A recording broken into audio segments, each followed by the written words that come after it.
Wonderful session. Can we have a round of applause, please, once again? Okay, so what is next now? What is next in quantum computing? That's what we're going to talk about with some stalwarts of this industry. May I please call upon Mr. Ajay Chaudhary, Chairman of MGB, National Quantum Mission, onto the podium. Mr. Bodhaditya Santra, co-founder and CTO, Prenishk. Mr. Vidur Raj, founder of Coinastra as well. Please, sir, come on stage. And moderating this session would be Dr. J.B.V. Reddy, who's the mission director of the National Quantum Mission. Big round of applause, please.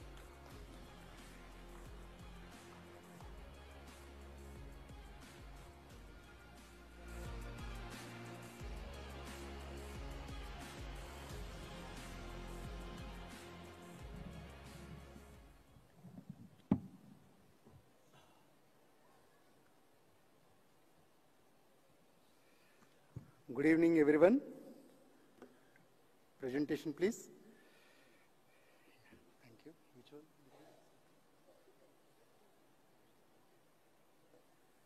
Yeah, I would like to give a glance about the National Quantum Mission before putting up the questions to the panelists.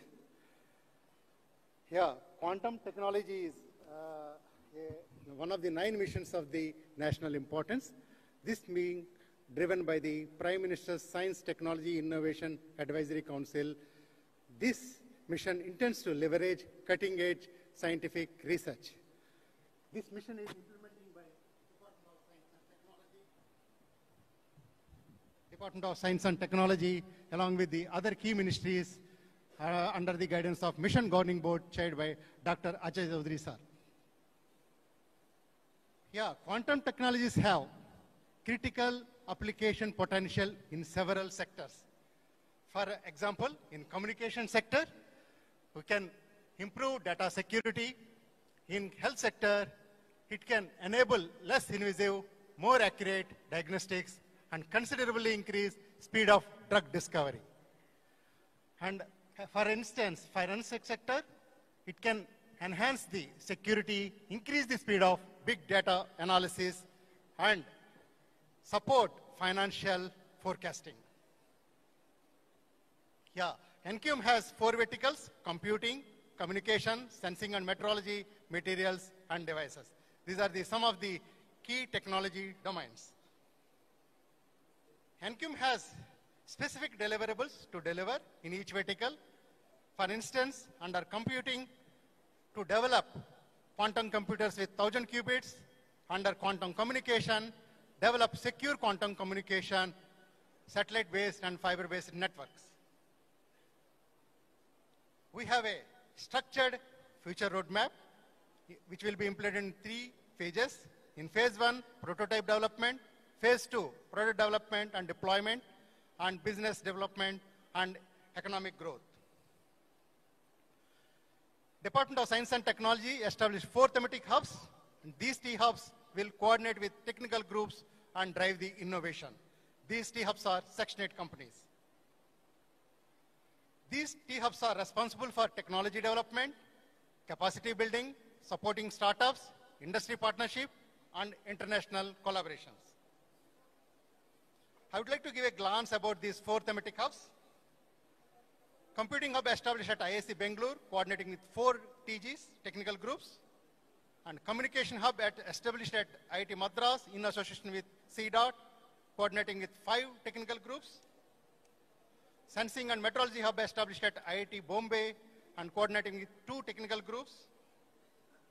And materials and devices hub established at IIT Delhi, coordinating with 3 technical groups.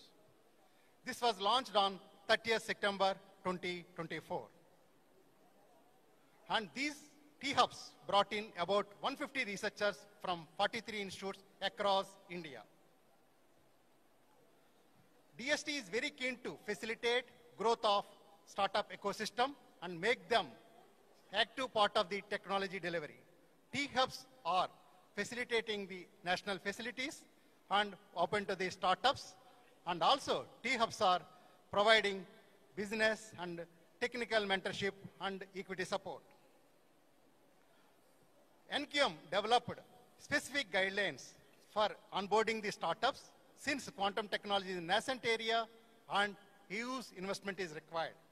In first phase, we supported 8 startups and launched on 26 November 2024. DST is very actively engaging industry stakeholders to enable technology translation. Through T-Hubs, national facilities will be access to the industry stakeholders and co-development of technologies and eventually develop revenue sharing model. As a part of the NQM, DST initiated quantum awareness program among students, researchers, industry, and policymakers. DST intends to build capacity and contribute to policy development. As a part of this initiative, NQM, in collaboration with AICTE, developed a curriculum on quantum technologies for BTech minor, and efforts are underway: book writing, video recording, and faculty development programs. DST will provide financial assistance to technical institutes for setting up the lab infrastructure for quantum technologies. Thank you. Thank you very much. Now, I would like to request Chairman, MGB, National Quantum Mission. Sir, you are as a Chairman, MGB, what is your vision and role to take this mission? India can become a global leader. Over to you, sir. Can you all hear me? Okay. So first of all, I'd like to find out how many people know what is quantum. Very few. So let me just start from there. Quantum computing, if you look at classical computing, the way it was till now, it was actually involving binary, which is, it uses 0 and 1. 0 or 1. That's what binary is. In quantum, we use 0 and 1 in a very simple way. Fundamentally, what that does, it makes it much, much faster than a classical computer. But the classical computers are used for normal applications. Quantum computers are actually used for more advanced applications like drug development, climate change, financial modeling, etc., etc. We never use quantum computers for accounting and all those things. It just will not work. So that's the big difference between quantum and normal computers. Why did we set up quantum mission? Is that as a country, we need to be looking at having strategic autonomy. Today, more so, because of the changes that are taking place in the world is becoming unipolar. It used to be multipolar before Trump arrived. But now we are in a unipolar world. That means that each country to its own. And as a result, what is super critical for India is to have what I call tech sovereignty. We need to own technologies. We cannot be dependent on others. So when we set out to do the National Quantum Mission, the big difference that was there in any other mission and this one is that we have very clear focus on research which leads to products, not research that leads to writing papers. So that's the big difference of what we are trying to do in the National Quantum Mission. So as Dr. Reddy told you, there are clear targets for each area. Let's say we need to create a 1,000-qubit computer in a certain period of time. These kind of targets are what are being given to different researchers to work on making this happen. Parallel to this, we are not just depending on the research and education community. We have a very deep focus on supporting startups, because we believe that startups are going to be a huge part of our success. So normal startup programs that are there in the country will give funding of 5 lakhs, 20 lakhs, 50 lakhs, 1 crore. In this startup community, when we sat with the startups, we discovered that their requirements are for much larger sums of money. Now, this area, most VCs don't understand. So to make this change happen, we said we will give up to 30 crores to each startup, depending on the level of research that they're doing, the kind of equipment that they need to buy, kind of software they need to buy to make it happen. And therefore, we believe with this kind of generous support for startups, we will be able to go faster on development of products in India for the world. So that is why we have created this scheme for startups. No other government agency in the country gives anywhere close to this. We are the largest in terms of giving. We've already given away close to 76 crores to 8 startups. So it's not that we are talking about it, we've actually acted upon it. Okay. So this is the thing that we are trying to do in the quantum mission. And we want to make sure that we keep up with technology. We need to own technology at the end of the day, because technology sovereignty is essential for India. You know, now the US is standing on its own, China is standing on its own. I believe very strongly that both the US and China would not like us to succeed. They would resist our rise. Why that will happen? Because it's all become unipolar world. Everybody to themselves. In certain areas, US may work with us, but China definitely will not work with us. But I think EU will probably work with us, because EU is feeling sort of left out by the US recently with what Vance went and said to the EU community. So I think for us as a country, we want to make sure that we own technology, create technology, and have it done ourselves, right? So with that, I'd like to close here, and maybe some others should be. Thank you very much, sir. I really appreciate. Now, I would like to request Professor B. Santra. He is from IIT Delhi, and also he is a co-founder and CTO of Finnish startup. What is quantum computing? What is the advantage from this quantum speed up? How does Finnish technology contribute to it? Professor Santra. Okay. So I hope all of you can hear me. So this is, so this is a great question. So what is a quantum computing? So I hope all of you in this room and whoever is listening understand what is computing. It is as simple as if you would like to add 1 plus 1, right? And if you want to go into more complex mathematical models which may get into AI, so this is all computing. So by quantum, we are not doing too much different, but we are trying to, get into the space where it is not possible to go with classical. As rightly said by Dr. Chaudhary, so this is just a realization of 1 and 0 at the same time. So there are a lot of probability involved into it. And if you want to do this, you need to look into certain things. So for computers, so the computers or the smartphone, what we are having, these are having using the main component behind it is semiconductor transistors and so on. For a quantum computer, you need certain things like atoms and molecules and such thing, ions, which will have those properties. So for all of you, it is not really important to know what is this component. As you, most of you or many of you do not know what is inside your mobile phone, you just use it. So what is more important to know how you can use quantum computer for the benefit of the whole society, for the whole industrial revolution and so on. Okay. So now going to like how the speed up can happen. So speed up is having a couple of different meanings. So the best we can do in quantum is exponential speed up. Now so beside that there are also some polynomial and so on. Now this is a bit of a relative word, I would say, because so the building time of a quantum computer is huge.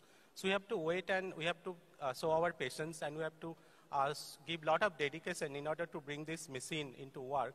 But as soon as it is there, it will solve certain class of problems. It's not that it will solve all class of problems. Are we building the quantum computer for solving all problems? The answer is certainly no. Because if you can solve certain things with a computer with a, let's say, 2 GB RAM, will you spend that, will you spend enough to buy a computer which is having, let's say, 64 GB RAM? I think the answer is no, right? In a similar manner, you will not spend the amount of what is need for making a quantum computer But there are certain very complicated problems which are in the drug design, for example. As we have been just passing out of this COVID period, we know what is the importance of having a targeted drug design in a very fastest time scale. These are some kind of problems. There is a huge supply chain related problems, optimization problem, how these flight routes will be designed and so on. This has direct impact in global warming and climate change and so on, because if you can optimize those routes, you can minimize the carbon emission and so on. So quantum computing has a huge potential in that, and I think there are three things are here which I would like to mention. One is realize. I think in India, the government and many of us has realized this is a potential thing which we should have now. The second one is recognize. So thanks to the government and to DST that they have really recognized it, and they have now really selected for the first time that 8 startups and a number of technical groups would be dedicatedly supported by government for making this ambition a reality for India and for the global. And then the third thing, once you have this realization and recognition, you get the monetization. Once you have this monetization, then you start to unlock these economical value doors. And that is the point when all the stakeholders in the country, starting from 8 to 80, and everybody in all kind of profession start getting benefit of it. Because if we start getting good revenue, it will be reflecting in all part of the country. So then the final question, like you say, how Ceglinsky is contributing to this ambitious goal. So Ceglinsky is a company who is dedicated to making high precision diode lasers, which are at the heart of controlling atoms, ions, nitrogen vacancy in diamonds, and entangled photon pairs for quantum communication and so on. So we are actually manufacturing these laser diodes, so diode lasers and all electronics and other things, so that all kind of hassles are gone. So you have to understand one thing, that money is not the only problem. There are also other geopolitical issues which will come. And it can happen that if you have money, you will not be able to buy a quantum computer or the components of quantum computer. So if you would like to be really self-dependent on this quantum domain, we have to make our own technology. And these lasers are a very, very good coherent photon provider and at the heart of quantum technology. So this is our ambition, that we make this reality happen in India for all of us, and then of course for the globe. Thank you, Professor Santra. Yeah, Dr. Vidur Raj, founder Quanastra. You are one of the startups selected for financial support under National Quantum Mission. How does this help for you? Well, it has been great help, and firstly, thank you very much for the invitation. So I think one of the biggest thing, obviously, money helps, because for any startup, you need the money to move ahead. But I think perhaps the biggest thing that it has done for us is giving us the recognition. So even if I needed 20 lakh rupees from some investor, like maybe 3-4 months back, we could not get it. But now there are people who contact us and are ready to give relatively good enough valuation and also money if we show some prototype and stuff like that. So that's the first thing. So we have got some sort of recognition. Even if I am here, it's because of that National Quantum Mission funding that has been done. The second thing that I believe that it allows us to do, like what sir was mentioning, that the quantum of money is good enough. Like if we would have gone for any other funding route, even if we would have got, it would have been 50-70 lakh at max.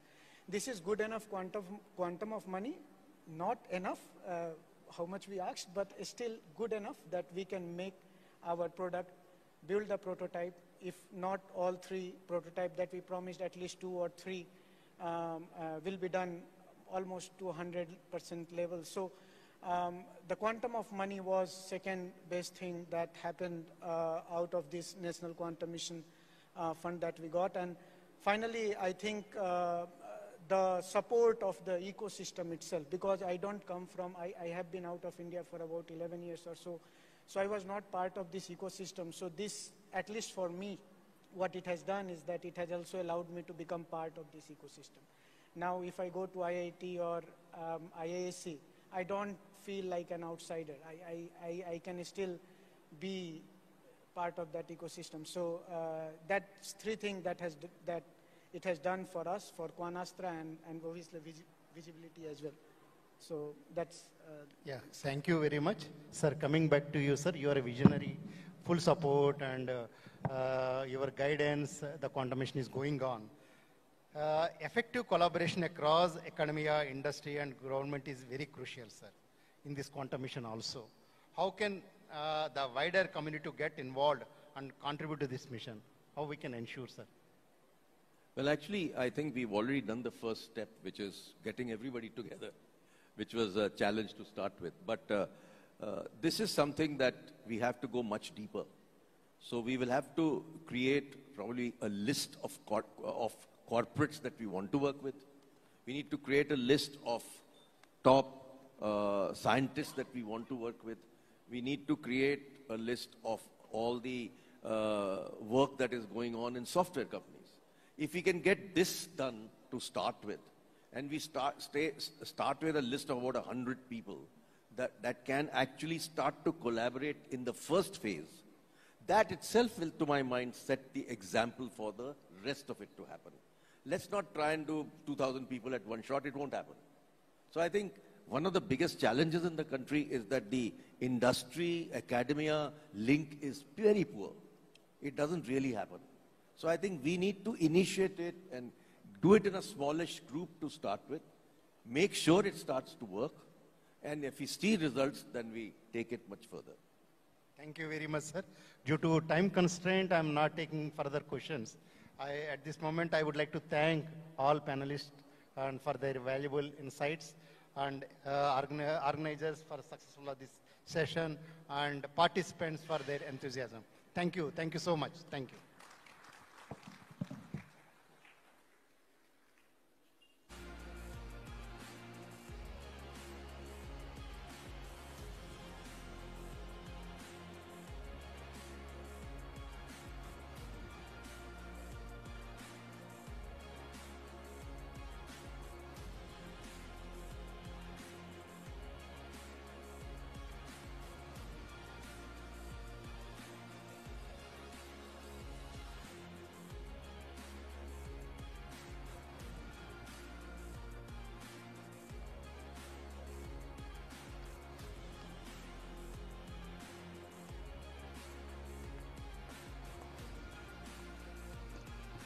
Ladies and gentlemen, let's have a huge round of applause for the